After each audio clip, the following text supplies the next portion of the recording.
Well, we decided to do a tag team thing. I'm going to talk about one thing that's more general for this conference, and then Hill is going to talk about class. And then I'm going to talk about class because my analysis starts from hers. She's really the guiding light for me understanding social class in Taiwan. So we would do it that way. This is the third time that I've reflected on pioneering anthropology in Taiwan. The first one was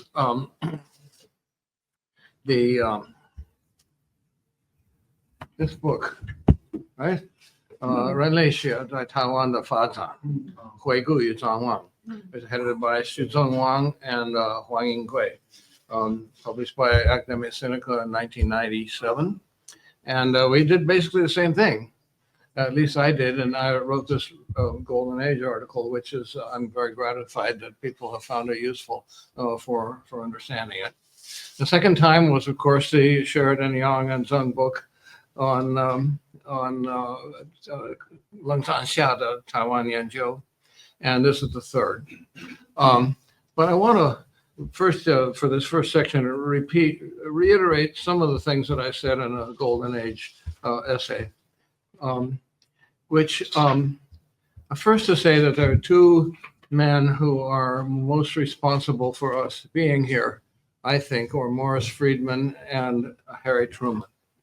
Of course, Morris Friedman wrote these two books, and I don't know if people even look at them anymore, but 1958 was Lineage Organization in Southeastern China, and 1966 was Chinese Lineage and Society. And in graduate school, we really basically grew up on these. Everything in so-called China anthropology for us was a footnote to Friedman. This despite the fact that there were two other really important senior figures in the Anglophone world, namely Bill Skinner and Morton Fried. But we somehow didn't draw inspiration for research from them. Friedman, of course, came out of the tradition that we at the time called BSA, it's either British social anthropology or British structural anthropology, which grew out of the problems of colonial governance in the Second British Empire, particularly in Africa, because these were areas where there were not complex state organizations on the level of India, which was the other big part of the Second British Empire. And so questions arose of kinship and locality as frameworks for a social organization, especially questions of family and kinship and extended kinship.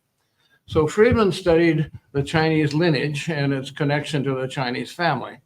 And his point, which was later picked up by Jack Goody on a broader scale, but Jack Goody, of course, also devoted a lot of time to China, and I think learned some Chinese. Do you know if that's true? I think he learned a little. Was the lineages operated very differently in a society with written records and complex state organization than they did in places like Africa with either weak or absent states and no written records.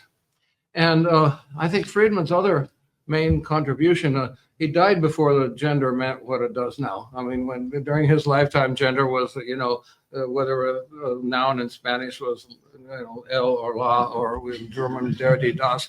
That's what gender was. But he certainly had a huge contribution to the idea because he took very carefully and set the stage for looking at the relationship between patrilineal organization and patriarchal power, which are closely connected, but not the same thing, and they relate to each other in different ways. So anthropology, and of course he was working in a discourse which was mostly concentrated in Africa and to a lesser extent in Melanesia. And so anthropologists who were interested in China often took up Friedman's questions. And the specific questions ranged from gender and child training. For example, there was Barbara Ward in Hong Kong or Marjorie Wolf in Taiwan, to corporate lineages and the reasons why there were corporate lineages existed in one place and not another, and to what extent the differences between lineage organization and one other place were the different the differences between lineage organization in one place and another were explainable by other factors. And we can think, and this relates to Pat's question yesterday. It was very important part of this was people who worked in Hong Kong. And that was Friedman himself had done some preliminary field work and then got very sick. He contracted sprue and couldn't, and then, so he left Hong Kong, went back to London.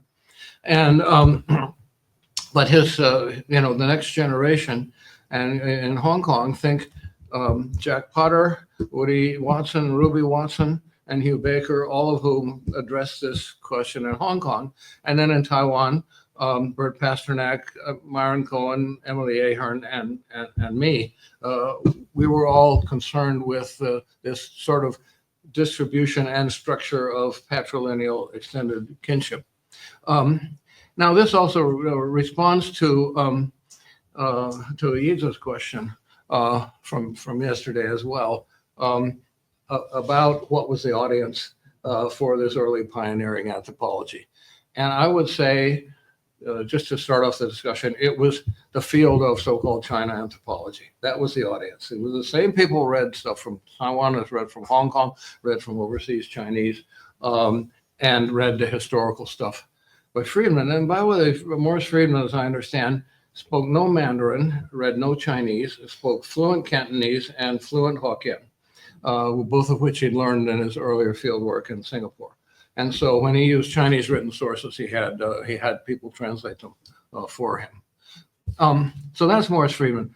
The other one, of course, is Harry Truman, because in 1950, when the war broke out in Korea, he ordered the U.S. 7th Fleet, now I guess it's called the Pacific Fleet, into the Taiwan Straits, not only to prevent People's Liberation Army from invading Taiwan, but also to prevent Chiang Kai-shek from having any ideas about going the other way, because he knew that would be disastrous. And so the only place that we could study the modifications and implications of Morris Friedman's ideas were Taiwan, Hong Kong, and I don't know if anybody ever did it in Macau, or if not, why not? But I don't, maybe because it was colonial power as Portuguese and people didn't speak Portuguese. I don't know. Or of course, Taiwan. And so if it weren't for Harry Truman, Taiwan studies outside Taiwan would be about as big as Hainan studies. Similar sized islands with, recently colonialized by Chinese with indigenous peoples in the mountainous interior. Taiwan studies inside Taiwan, I think, would have taken a very different tack, maybe more like a Minzu Xie tradition that had come out of China across the 1949 divide, with some influence from the Minzo Hugaku archives that have been put together in the Japanese period. So one more thing quickly. Dominic mentioned it yesterday. Derek is here in spirit, I think. But about the assumptions behind the golden age paradigms, and we talked about cultural essentialism, and we've talked about that enough. I don't want to say anything about it again this afternoon. But just the idea that there was this Chinese model and that we could explain variations on it on the basis of historical and material and geographic variables. So, and then of course adaptationism goes with that.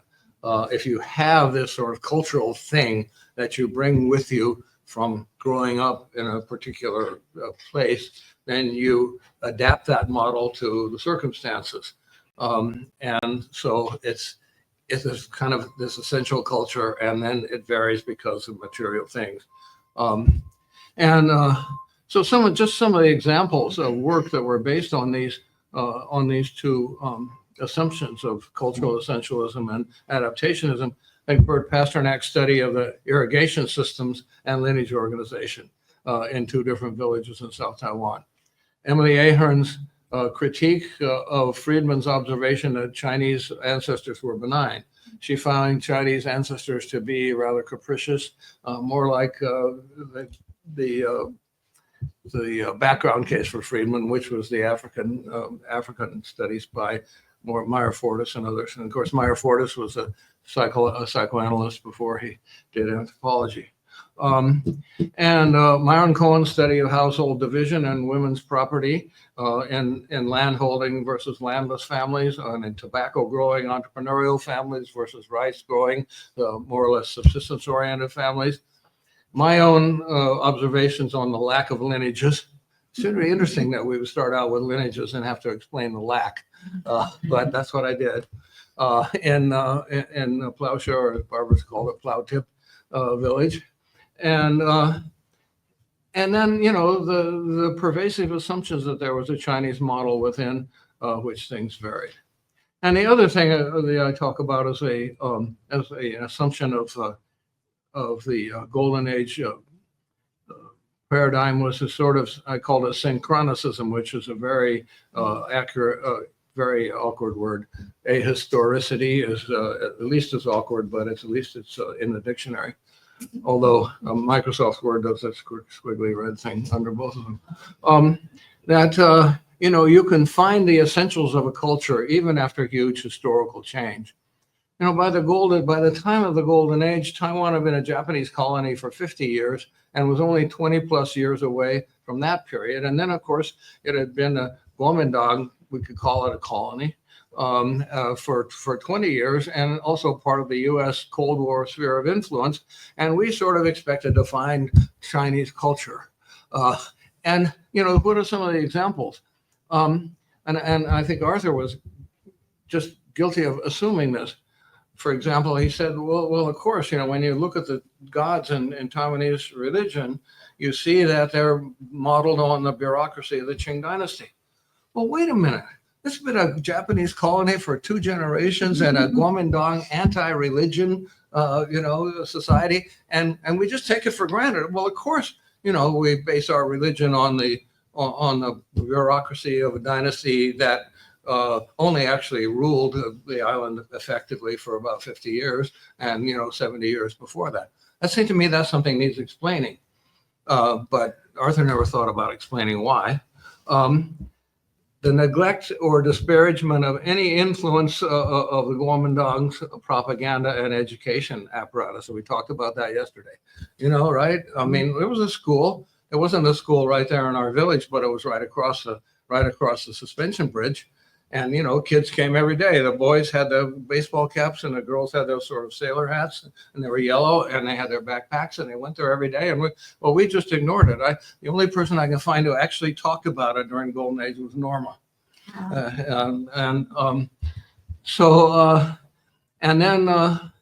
The relative neglect of urban communities as worthy of anthropological study. Hill is an exception, and Donda Glopper and Lugong is an exception.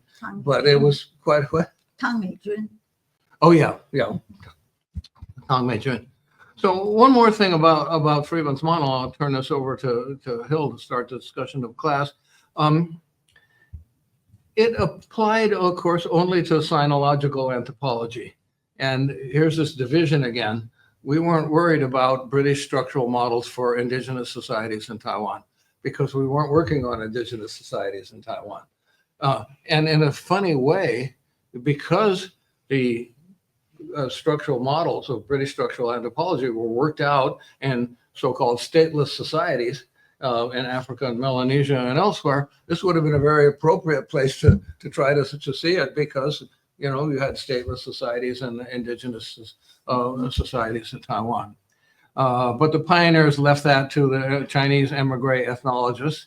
And it was only after sinological anthropology partly retreated to China that foreigners began studying indigenous Taiwanese people. So those are my comments sort of on the study of community and social structure. Oh dear, this is not going to be a nice transition. I wasn't sure what you were going to say, and sorry, I thought I had that ready to go. May I ask you to put up your hand if you were born in the United States in the 40s or 50s? 40s, please. Pretty much all. Good, that's what I thought. Anybody born in the 50s? Oh, yes, you, and I'm the one at the other end. Right. So this is the kind of audience that for a long time in my life, I mostly faced. And the rest of the people in the room were born somewhere else and rather more recently. I think the generation of Americans who were born in the 40s and went to Taiwan brought a very heavy load of things that were very fundamental to their culture, but they didn't even know they had them by and large. Now, once you became an anthropologist, you knew about marriage and kinship and all that, and you knew that yours was different from all the rest of the people. Fine. But what I want to talk about a little bit is a little bit more of this Cold War stuff. Because I actually belong, even though I'm older, belong to the other group, the non-American group. I was born and grew up until I was 17 in Canada, and my background was not vastly different from that of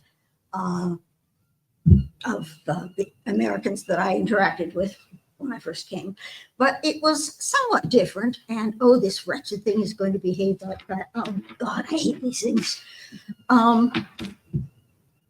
So I brought something of the eyes of an outsider to what I was seeing.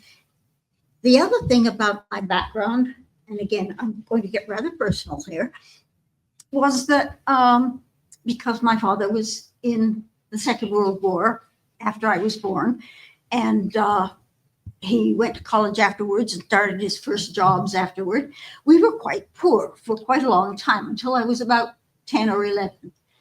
We lived in working class neighborhoods, and then my father decided to move us to Boston, where the jobs for engineering physics people were more interesting. And shortly thereafter, I applied to college and was accepted at Radcliffe, which was the women's college at Harvard. Now, I was also accepted at Berkeley and Wellesley, which is a women's college. But my mother said those places are too far. They're too far. You wouldn't be able to walk home. The Russians coming anytime. All the Americans say so. We're going to be bombed, and I want you to be able to walk home so that we can all flee together. There was so much to my Canadian and small town and rather innocent eyes. There was so much propaganda about the Russians and the bombing and how bad they were and how communist they were and how they were godless and they married took each other's wives. And it was the most appallingly infantile kind of explanation of another society that I had ever heard. Well, I'd never heard very many at that time. So, and Mr. Truman made all this happen, right? So we're very grateful to him. And I had also grown up, as I said, in working class neighborhoods and so on and so forth. Well, I went to Radcliffe, and Radcliffe, like Harvard, was a place of mostly legacy children. I believe I was accepted on a form of affirmative action called geographical distribution. So here's a funny little girl who's, she'll make us a more diverse place. Well, good. But that put me in living in close quarters with young women who had trust funds and summered in Europe and Christmas vacation in Switzerland and lots of things. Next door neighbor had her gloves made in Italy. To me, I wasn't against this. I didn't have any sort of proletarian attitude, although leftists are always trying to push how working class their backgrounds are. I'm not trying to do that. But from them, in small ways, they laughed at my underwear. It was very cheap. Things like that. There was a rather rude thing said about my mother when she once came to lunch, because she obviously was not their kind of people. It gave me a very strong sense of something that filled out my knowledge of what the word class meant. Now, I didn't have any theory for it because you couldn't study it, even at Harvard. Well, maybe especially at Harvard.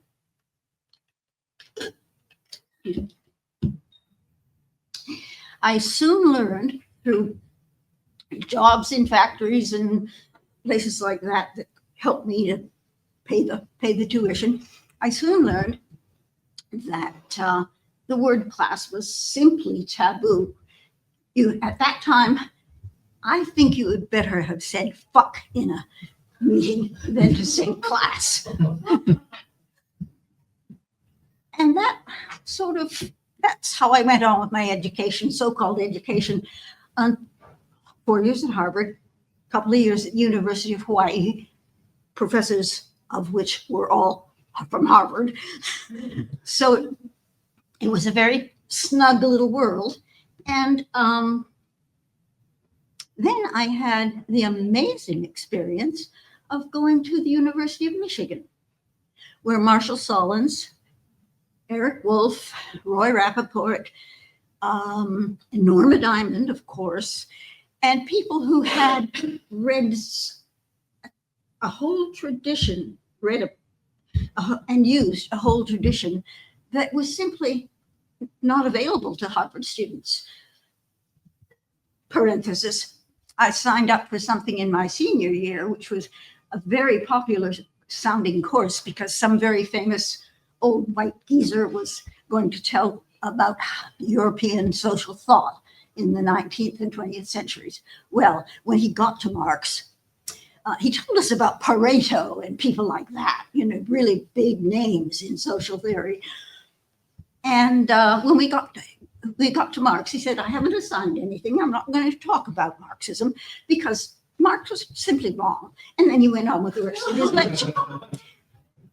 At the University of Michigan, I taught English as a second language to a variety of people who were obviously not Americans, Japanese, and especially Latin Americans. And they could not believe how poorly educated, badly read I was. They just sort of knew. I mean, Marxism was a big part of European intellectual tradition. They had read stuff. They knew about it. It doesn't mean they were Marxists, but they thought any educated person would know that. So that was another little shove. But the big shove, of course, was studying with Eric Wolf.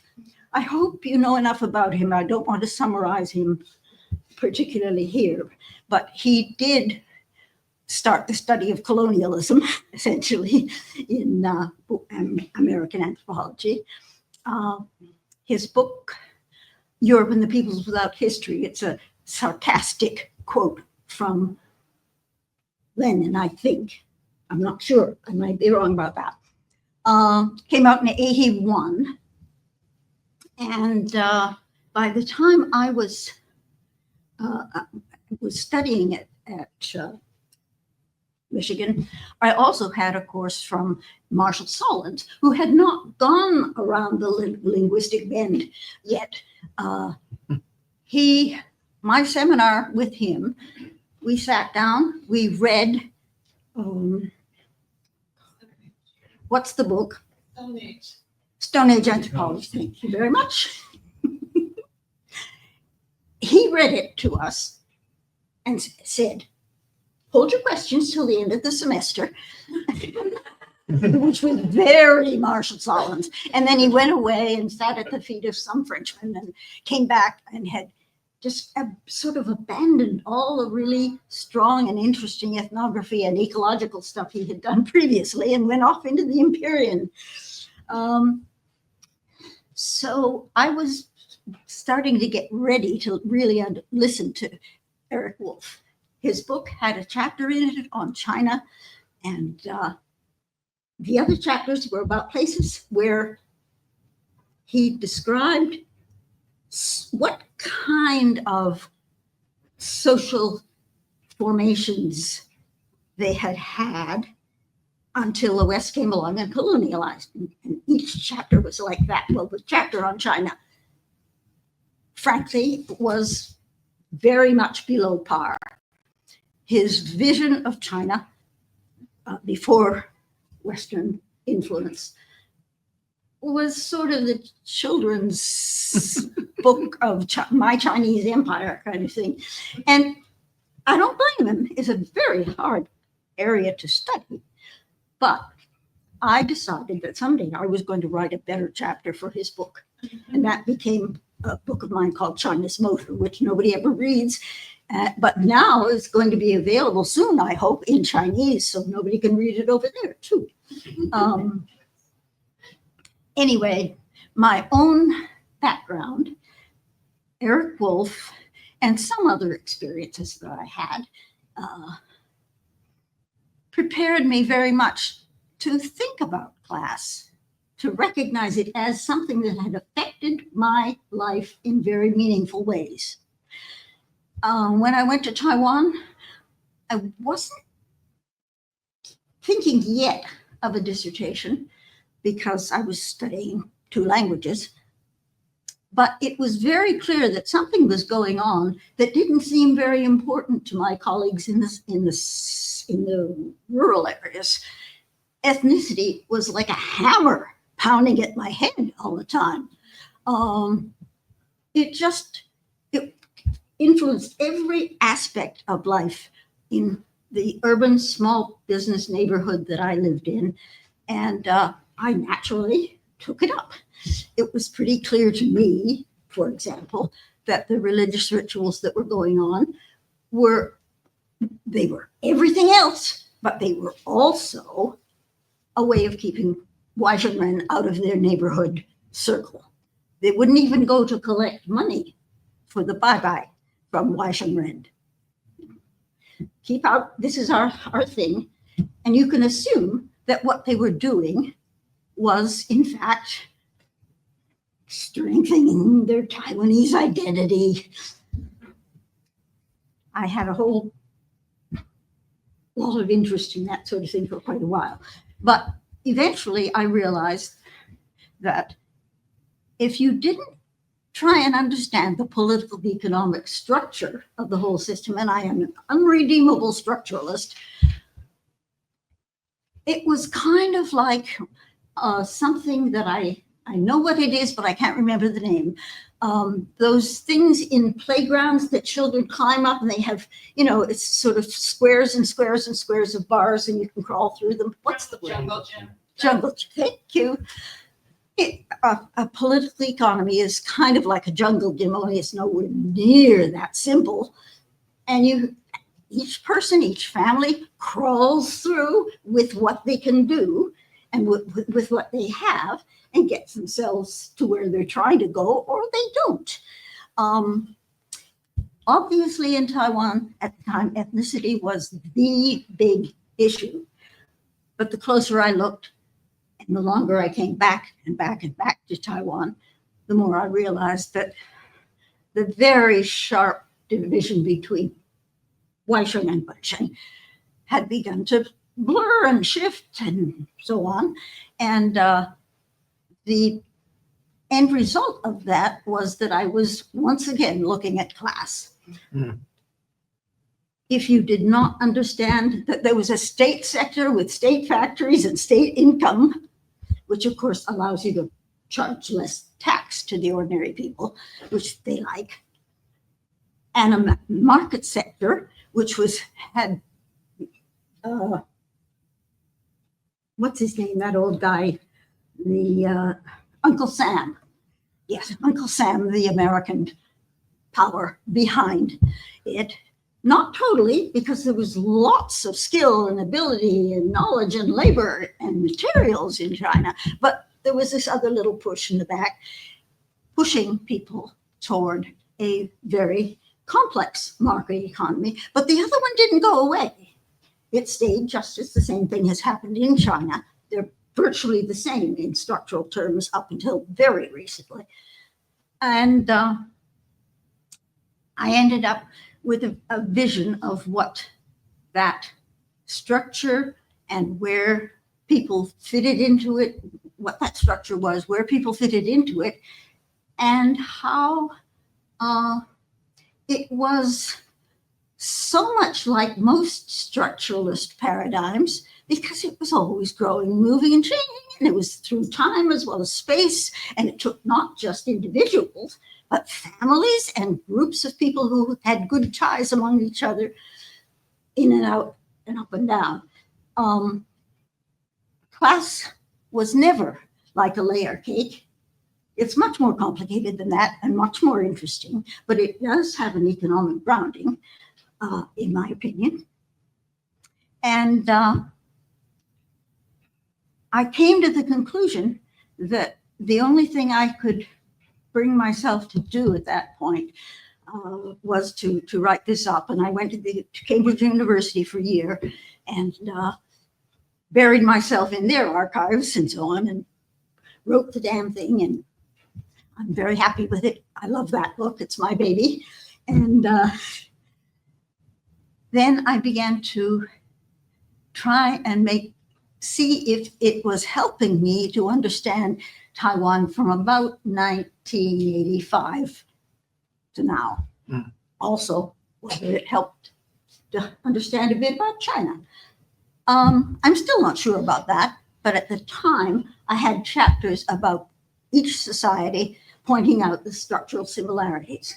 That's one of the reasons it was rather hard to get this book published in China.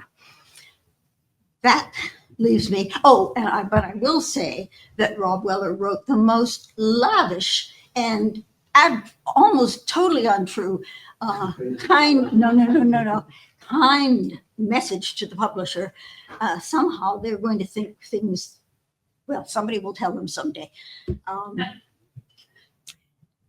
And there's the end of the class road that I have gone along, pushed by my own personality and social circumstances and feelings and understandings at a young and impressionable age, but also with information from people like Eric Wolf, who cannot be considered to be a man of tiny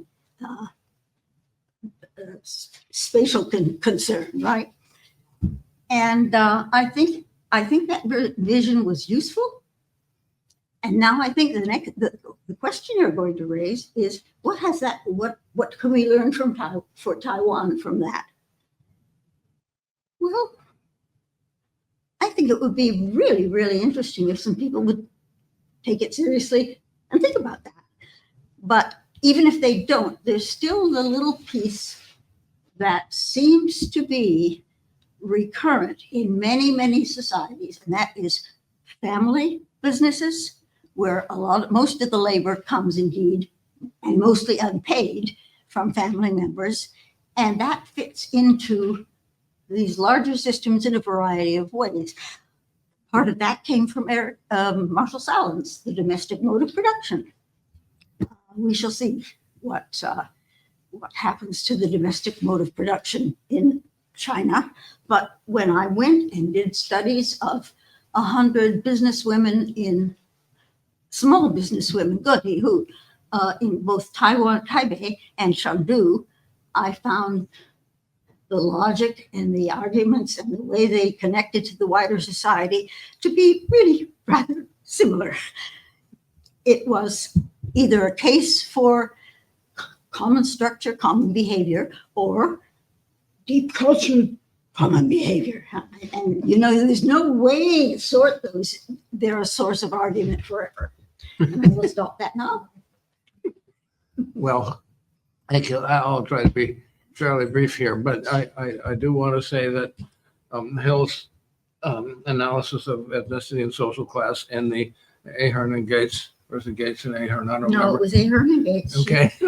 The conference volume was where I first met Rob when he was a graduate student, and a decaying bourgeois resort on the coast of New Hampshire.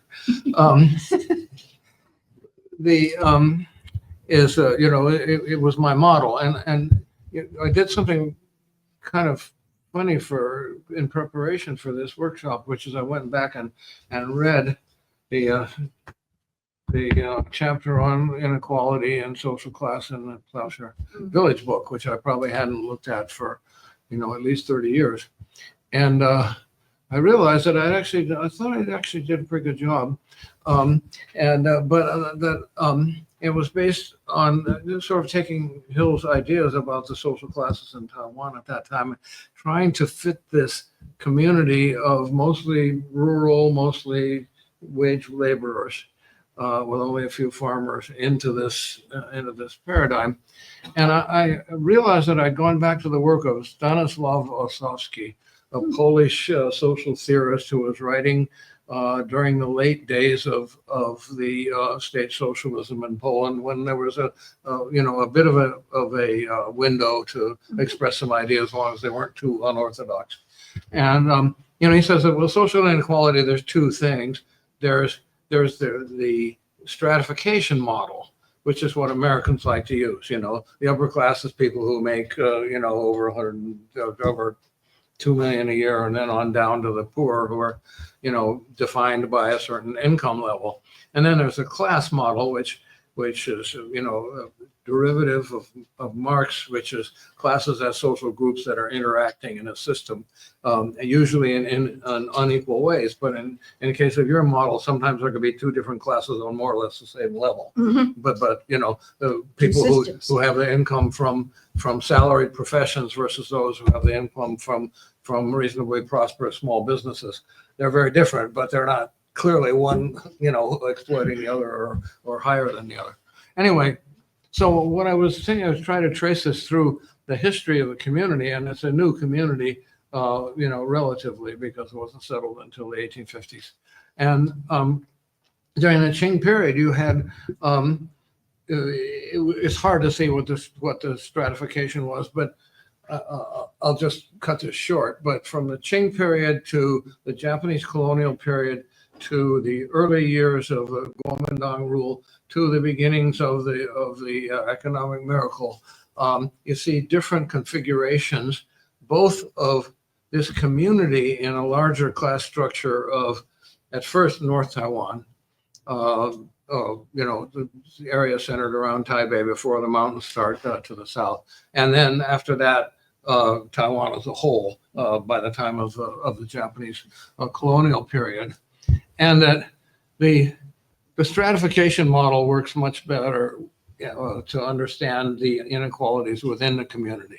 They don't really, it wasn't really a kind of a situation of classes, exploitation of one class by another within the village. But almost everybody in the village was on the lower end of an exploitative relationship with people who controlled commercial interests or export industries, or earlier on, let's say, the tea trade, the Lin Banyan estate at Banqiao. This really changed between the first field work that we've been hearing about this morning in 72, 73, and when I went back and spent a summer in 78. And the reason was because in the world economy, Taiwan was assuming a place of an exporter of labor-intensive manufactured goods of various sorts, electronics and clothing and so forth. And this was expanding so fast that there were labor shortages. And employers were looking for workers. And so if in 72, 73, it was clear that people who had some sort of capital invested were of a higher social status in a stratification model than those who were working, getting wages. But by the time, just 5 years later, because of labor shortages, the income, at least from investment and the income from labor were, instead of like this, they were sort of like this, and they overlapped. And I remember, my student, Richard Stites, I don't know who remembers him, but Rich went and became one of those, I would like to say, not mindless American diplomats. He wrote a book called, wrote a article about Yingge, which was called Factory Workers and Entrepreneurial Strategy. And so you could understand the various incomes of different people, not so much by the particular way that they earned their living, whether it was from profits or whether it was from wages, but rather by the position in the developmental cycle. In other words, where you had a lot of children and no elders, or a lot of children and elders and not very many working class people, they would tend to be poor. But the children would go and earn wages, and the wages would go up, and then pretty soon they would rise to the top. And Susan Greenhalgh actually used this model in one of the articles that she talked about, which of course ties Jack Goody back into this whole thing. Anyway, I think that this analysis worked really well from the late Qing period clear through to the beginning of Taiwan's ascent, as a wealthy nation.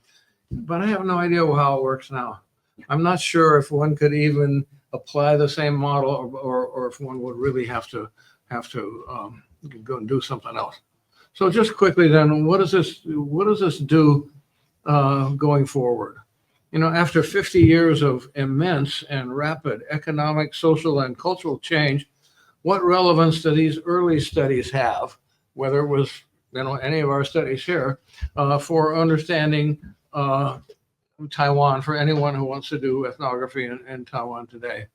I do think of some comparisons between now and then that I made.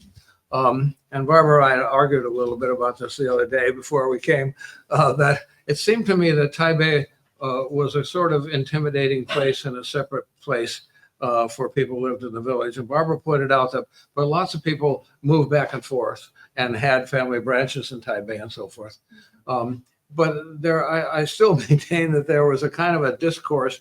Most of the village conversation was about dowries and who was, and what jobs were available in the coal mines, and who was going to host the next bye-bye and so forth, and not that much about cosmopolitan measures or island-wide things.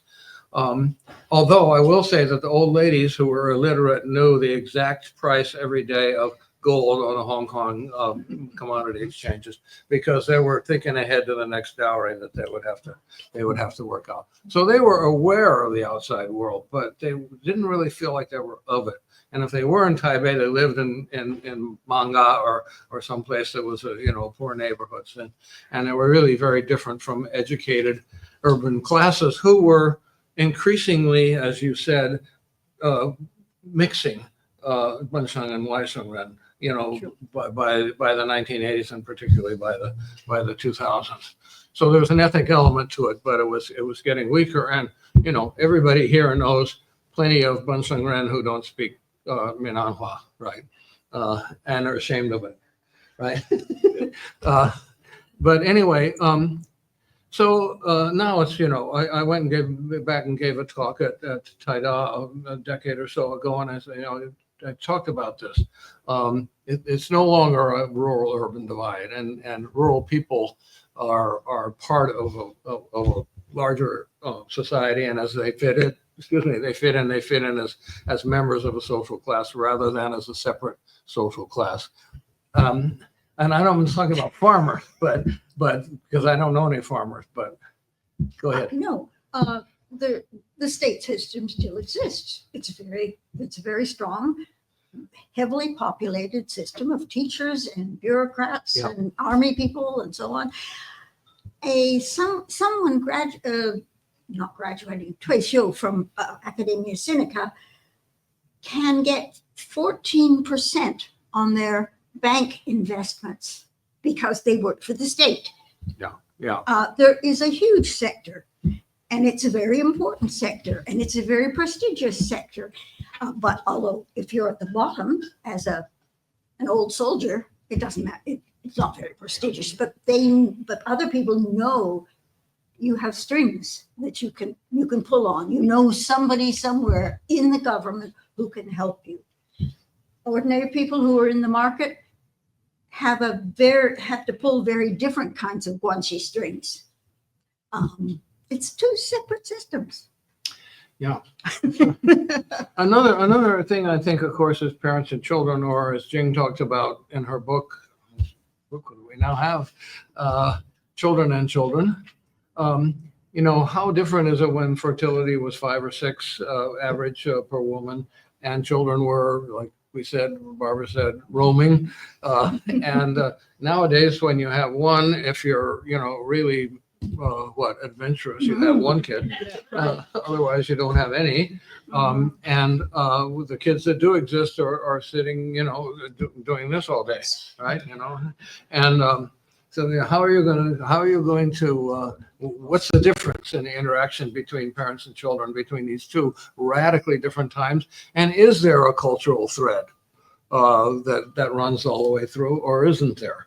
Well, sure. So common structures create common ideas. Well, yeah. 大家都不知道。 But how?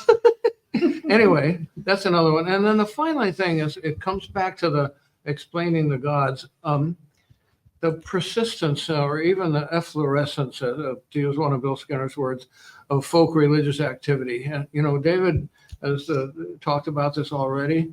And that, isn't it worth contemplating that when so much else is unrecognizable, when people all have computers and overseas vacations and maybe even trust funds, and it's the Economist rates Taiwan as much more democratic than the United States or the UK, which I think is true, in this kind of a world, and when they make the best chips, nobody else can make the chips that Taiwan made. You guys can't do it. China can't do it. Obviously, Russia can't do it. In this world, we still somehow, all those parades and shamanistic or spirit medium seances, very elaborate temples keep happening and happening and happening. This is not something to assume. This is something to explain. And so that's where I'll leave it. That's the second half of the book. Okay. So I think we're done. We want to have some questions. I think I was Googling Hill on the Chinese web, and then one paper. You went to China, Shanghai, or somewhere, Shanghai 大学, 2018 or sometime, and talking about Eric Wolf, and then the paper, Peng Pai Xing, which is kind of a very major intellectual news outlet in China, and has this title or abstract. Professor Gu Xizhi, he'll gave the last Marxist anthropologist. Including in China.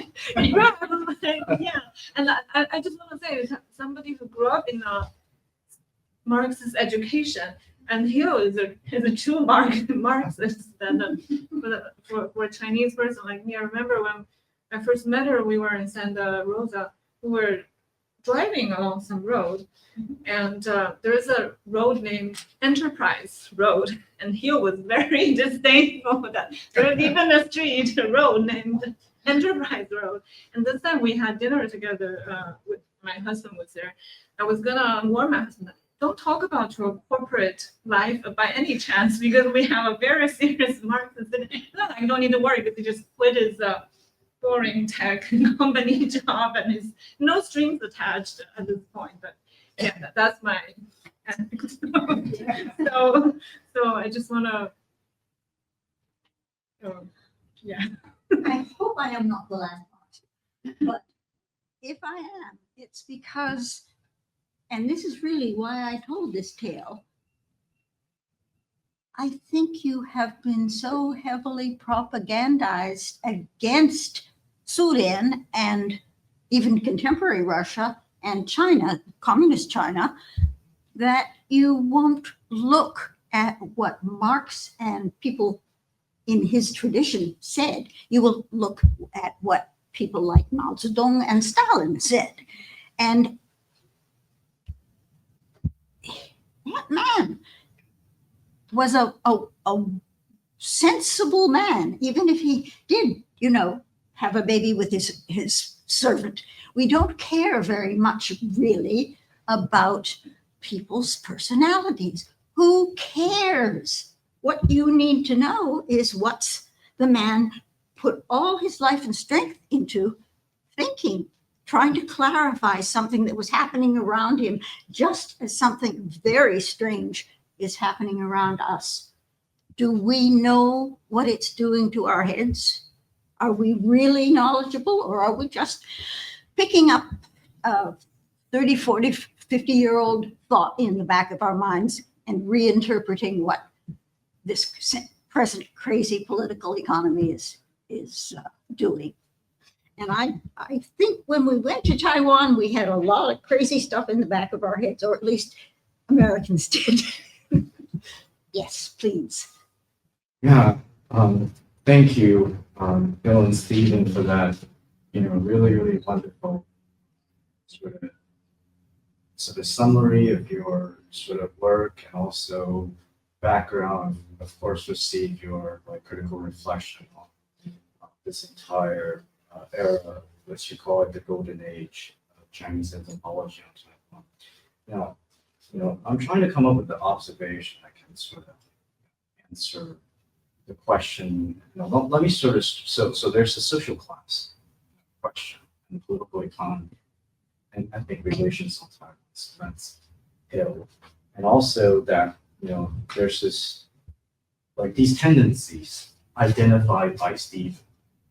I think there are holisticism, adaptationalism, and synchronicism that we today see as sort of a problem of the sort of golden age at that time. And I would say that, because I did the book, right, with Derek Sheridan and Wen down, although I don't acknowledge Wen down that much, but he and his editorial team at Taishu School, it's very helpful at the end of the process. I would like to acknowledge that. But the thing is, I think if we look at the Taiwanese society today and compare it to the back, I think, there are lessons we can actually draw from this. Back in the days when, I think I mentioned this in my talk about how the ethnic model of Taiwan is actually developed, Zhang Maogui, his inspiration by reading Harrell's work, right? And again, political economy, social class, those remain important framework for us to look at any society, especially Taiwan today. I mean, we do have problems that are actually very similar to other developed democracy, drinking middle classes, constant low wage, and young people not really getting their share of the economic pie. And the kind of structure that we kind of look at to produce that might be a little bit different from, let's say, in the 70s and 60s, where because of this great exodus population and there's the authoritarian dictatorship and all of that, and kind of produce two kinds of economic structure, and in a sense sort of reinforce those two ethnic identities. But we can actually, what we can take from that is to find out those relationships, right? It might not be the ethnic problem, but it's some sort of social division. Like within Taiwan nowadays, we can, kind of look at it from that political sort of economies. So if you want to call it classical Marxism, analysis. So that's my take on Harrell's part. And again, none of these things will ever go away. I mean, we have the thing with the production of knowledge is that as we continue to reflect on what's been done in the past, we can look at it critically in a sense that, but it doesn't mean that things that's talked about in the past at a different time cannot be listened to us today. And I think the same thing was what Steven said about, and I look at adaptationalism and think, of course, for historians, synchronicism is, but again, this is the thing that I am actually amazed by the same kind of phenomenon. Taiwan today is a society that's totally different from Taiwan when your guys are actually doing your work there. But there's still the Dajia Matsu Dao Jing, right? You go to the temples, people still go there and and to pray and to burn incense, to do the rituals. And it's even very popular among young people, right? But for different kinds of reasons. And also the countryside and the city division, might no longer be there.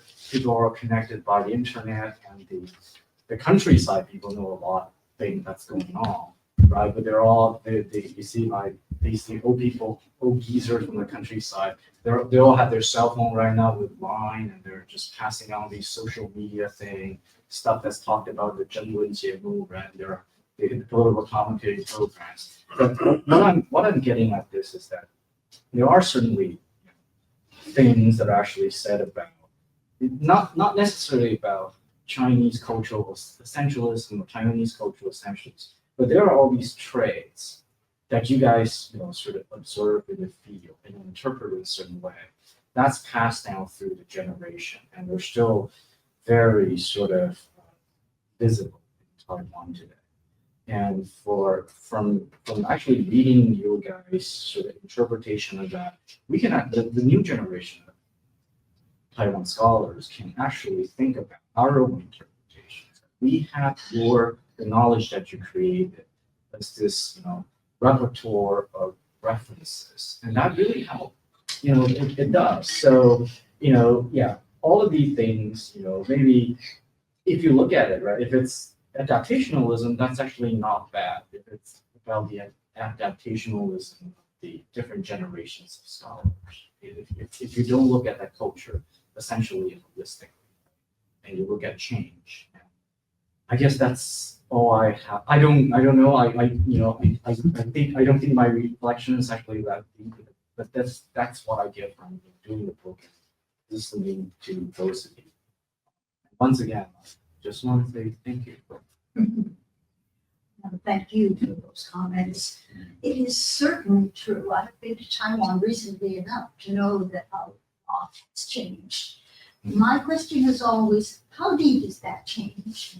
Is it the hula hoop that you got this spring, and not next spring, because next spring it was roller skates? Who really cares? Except the manufacturers of hula hoops. But one of the things I did in Chinese motor that I probably did very badly, but at least it was an effort, was to try and take those two modes of production, the tributary mode on the one side and the xiaozhibenzui on the other side, and look at their temples, which are solely in those hands. They're never in these hands unless it's Kongzi Miao or something like that,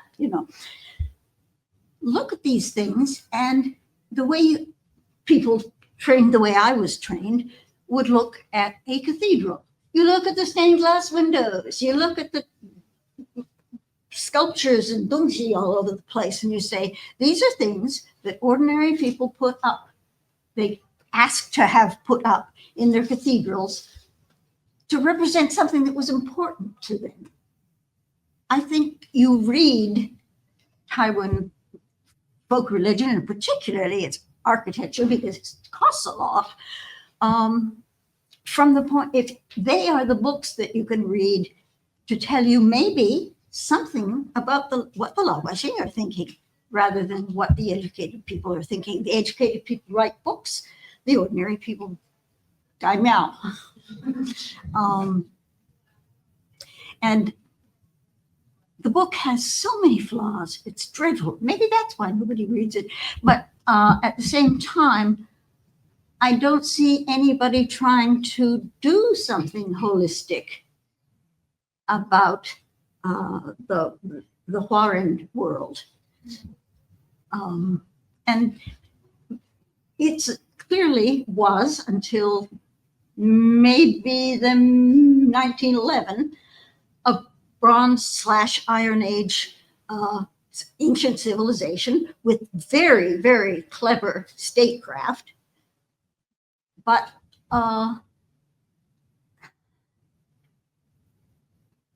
it has changed, and yet it passes on some of its most important structural foundations to its descendants now.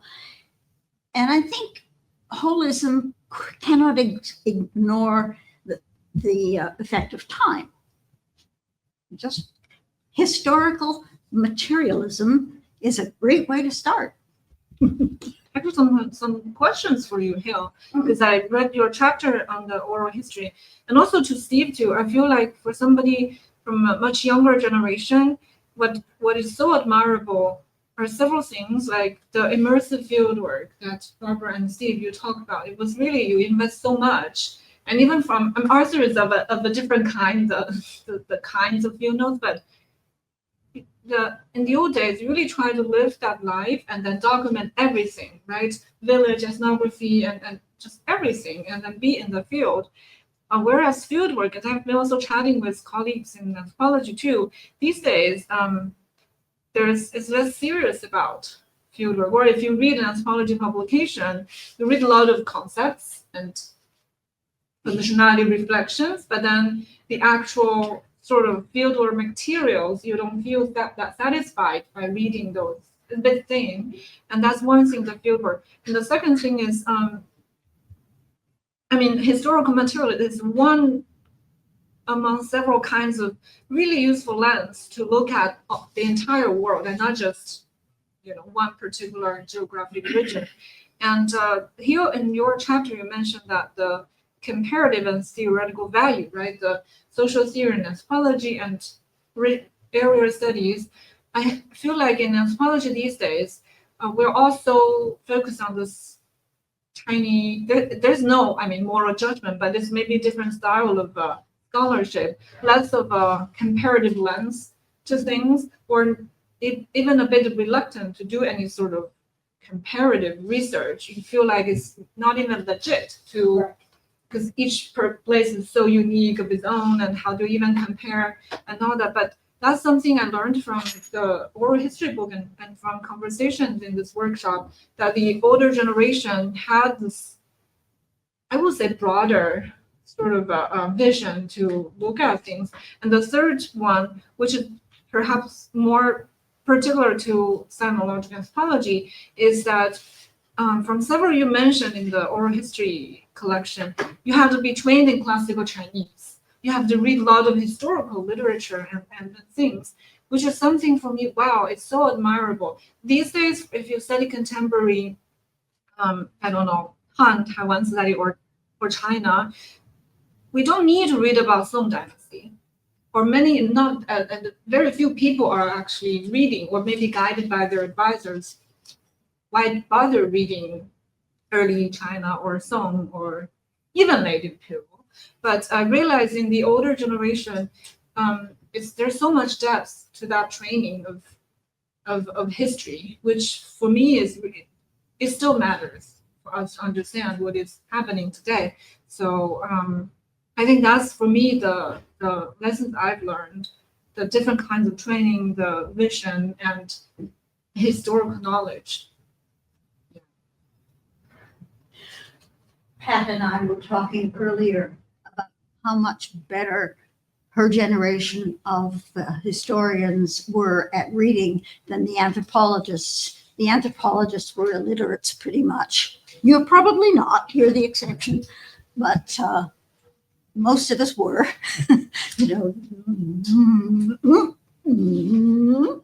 It's very, very slow going to do the reading. John also reads very well.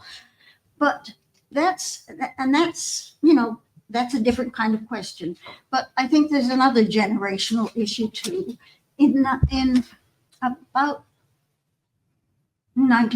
somewhere around 1965, in the United States, lots of higher education venues, colleges became universities, universities became world busters, and there were jobs, and we swarmed into them, and then there weren't jobs. And the competition at that point became rather vicious. And you couldn't compete by saying the things the older people had said. You come up with something new. And it may be good or it may be bad. And if it's bad, it probably will drop out soon. And I can see that the literary turn in anthropology has obliged us, even us old geezers, to think more about a lot of things that we didn't think at the time. And yet, no, there's no and yet. Something else good happened along the way. But for me, as a person who started where I started, the idea of how we get from early Homo sapiens to yesterday is the anthropological question. It's not race, it's culture, yes, but what did that mean? And I like Steven's variations on, well, not variations on, but improvements on Well, or, understanding of class. Very much. it's, I said this yesterday. About 10 years ago, I was sort of embarrassed by the title anthropologist. Yeah. I think it's partly because anthropology with that question, and how we get from, I don't know, hominid or early hominins or something, or early Homo sapiens to where we are now, and what are the possibilities for variation. And this is where anthropology really began. Partly for colonial reasons of colonial administration, but also partly because people went to Highland New Guinea and said, "Oh my God, people live like this." We never thought of this, right? And it's it becomes an object of immense fascination, and at the same time becomes a sort of an urgency. We've got to get this down, right? Because they aren't going to live like this, after a while. And so it's there was that common purpose, but when that sort of finished, because by the 1980s there were no so-called primitive or uncontacted or people left to document, then that combined with the self-critique, which was, I think, rightly motivated, of being handmaidens of colonialism or whatever else it was, but went too far, and the whole discipline of cultural anthropology began turning in on itself. To borrow something else from Clifford Gertzig, I got involuted, and so it became about anthropology rather than about people. Yeah, it's the anthropology of anthropology, and combined with the re-examination of class and race and so forth in America is going on now. Now the thing is college educated versus high school educated. That'll be that for a while, and then there'll be something else. But that combined with that, there's no reason for ethnography in this bigger project.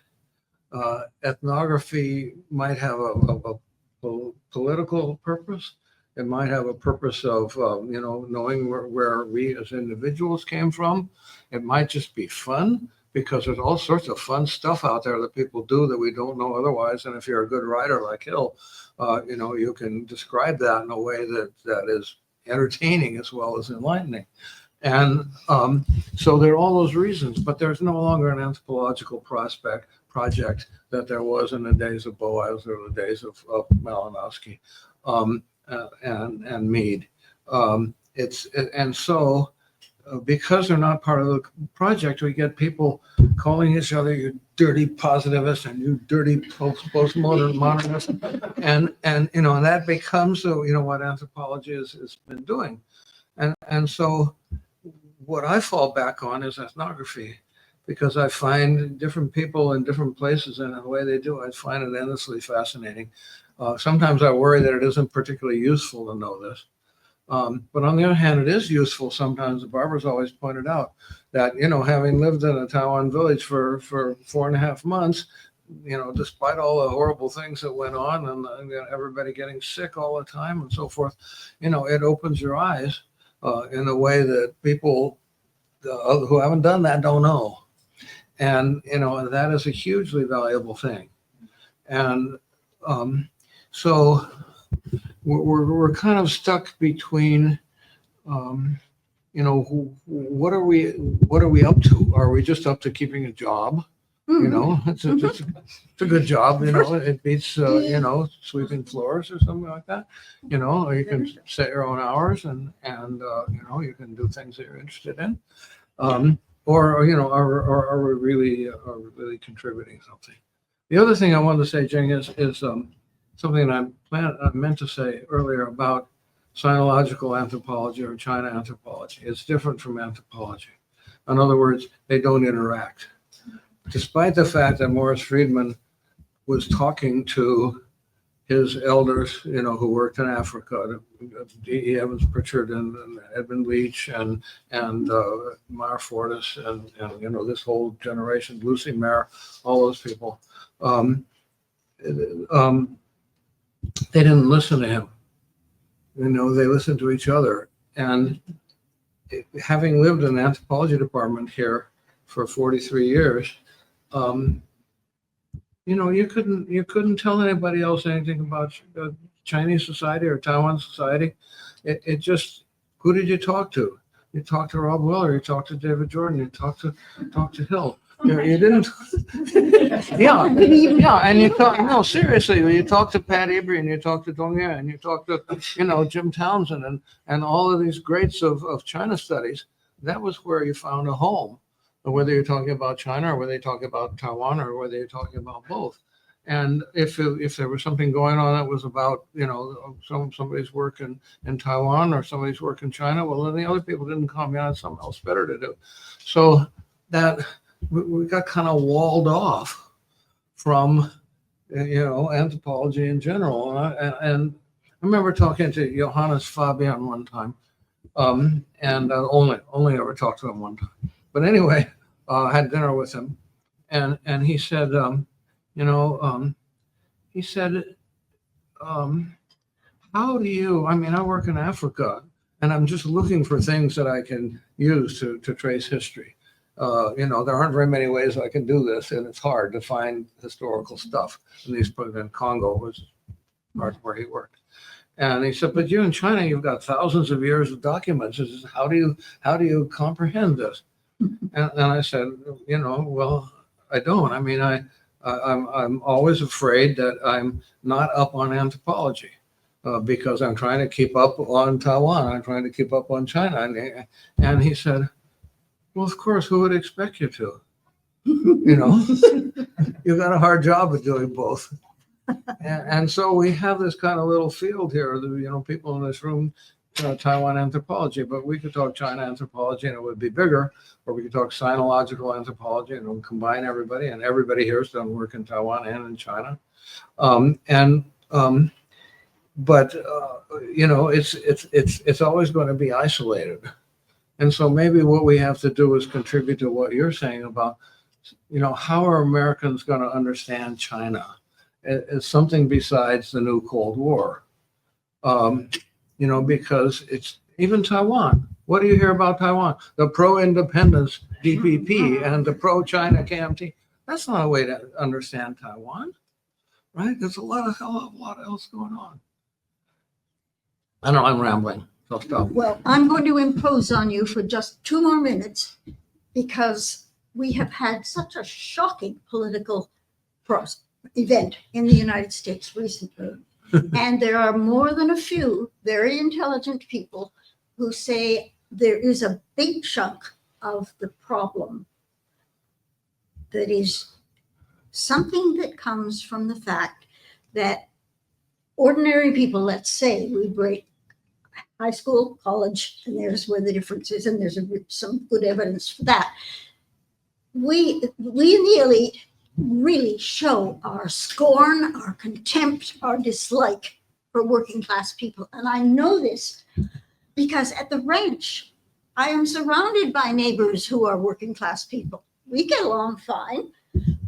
With my brother, who had a very unfortunate life and did not have the kind of luck I have had, he was very, very hurt, damaged by the fact that people were so scornful of working class people. And it's obvious everywhere. You may not see it, but they see it. And that's part of this recent election. We have got to learn something about the people who live in this country, the other half, and try and understand them the way Malinowski would try and understand it, that people would have sex in the garden because that would make the yams come out from somebody else's garden. Not a good idea at the first, but maybe you could see why they thought some of those things. And we in the United States at least have to do that. I don't think we're capable of it. I think we're too middle class. But ending on a gloomy note. Are you interested in dairy farming? Dairy farming? Mm-hmm. I like butter. Okay, there we go. I'll introduce you to some dairy farmers. I know a whole lot. I do have a couple of points. That's a really interesting point that you were saying about being both an anthropologist and being within an area study kind of format. And I just wondered, because it seems that the system in the UK, there's similarities and there's differences between academia here, in my kind of observation, and academia in the UK. But you mentioned about obviously the room being amongst Chinese studies or sinological studies. What's the kind of view of Japanese anthropologists or Korean anthropologists? Do they find themselves equally both inside and outside the discipline of anthropology, or do you feel that this was more something that you can only say based on your own experience? Well, they don't have the critical mass, to form a separate. So they may have to have, I mean, been in so many things where anthropology things where Anagnost or somebody's talking about this kind of thing. And one of the other colleagues, very nice people, that say, I couldn't keep all those Chinese names straight. They all sound alike. But the Japanese and Korean, I think they don't have the critical mass in order to form, a kind of large community of discourse, and that may be an advantage. Okay. I did have a question that's written down now, because you, both of you in your work, allude to social stratification. Similar in but I was just thinking about kind of new immigrant groups, or newish immigrant groups in the UK. So I'm not UK, in Taiwan, so Filipino, Indonesian, Thai, and how you think that this has had impact on the way in which that we do see, or society is stratified in Taiwan as being impacted by these new wave of immigrant groups. I think that's easy. I mean, you're the only person who's actively involved in a Taiwan university as an anthropologist. Right? Wow. Well, that definitely developed at least some different observation. I mean, I was just imagining or thinking myself that when, like yesterday sometime, I was talking about this cultural study trend coming up around probably 2000 and dominating most of the sociological or anthropological thing. Imagination for the undergrads or graduate students nowadays, no longer going back to maybe like class or family issues. But then this also is the way that we are looking into how new immigrants coming in as a cultural phenomenon. So, I mean, it has some new input to Taiwan society, but still, for example, like how does the quote unquote, I would say, foreign bride or the mother of the new Taiwan citizens paying worship to the Taiwan Han ancestors at home. So actually, I think there's a new hybridity type of things coming up, combining what we have observed in the classical Han or Taiwan situation, and along with the new trend there. So I think that's not just a new layer, but definitely an interbreeding process. I just feel a need to be slightly less pessimistic than you are, or three, your initial comment that started this about our field, about anthropology in general. So there certainly has been this navel gazing movement in the field, but I think it's passed. I really think people have moved on there. I think there is like really ethnographically rich stuff that still comes out. I think you can do a little tiny study of a village or even a few people. Think of Cheryl Mattingly or something like that, you know, that's really rich and from which you can see a big world. And I think there's actually plenty of that going on in our field. What was the name of the author? Cheryl Mattingly, it's not China related. And then on the isolation of our Sino-anthropology, and even worse, Taiwan anthropology from the rest of the field. I mean, so I felt that too. We've all felt that. I believe we were complaining about it in 1981, which is my like first professional experience of any kind. And here we are in whatever year this is, still complaining about it. But there are things you can do about it too. You can get a job in a less dysfunctional department. I have colleagues that, you know, who don't do China in my department with whom I share manuscripts and who share theirs with me. And we have really fruitful discussions across those lines. I don't find it difficult and I find it super rewarding, in fact, to do that. And I, especially the last 10 years, I've made a real effort to publish in broad general anthropology journals rather than area studies one, which has always been easier, or then edited volumes for that matter too, because those don't get read nearly as much. So I've really been trying to publish in CSSH was the last year, or current anthropology, or how, or these places, where at least there's a possibility that somebody who's not in our little tiny world will read it. Has that made me big famous?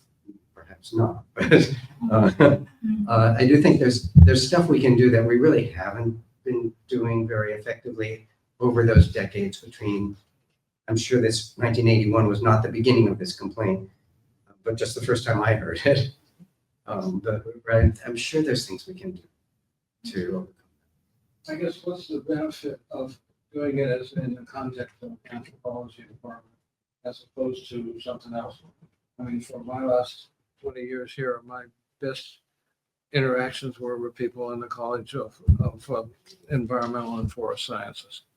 And it was mostly US focused, but not only did we talk about common problems that we've seen in Southwest China and we've seen here, I took people from there who were forest scientists here, took them there, and they had insights to contribute.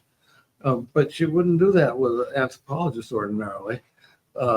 Take them someplace. I mean, these interdisciplinary contexts to me seem like they're much more fruitful than the disciplinary context in anthropology. But maybe it's like you said, it's a dysfunctional, been a dysfunctional department for quite a long time. But I mean, Yeah. I co-authored 3 books with guy in religion. Yeah. One of them with Michael Pewitt that we were just talking about.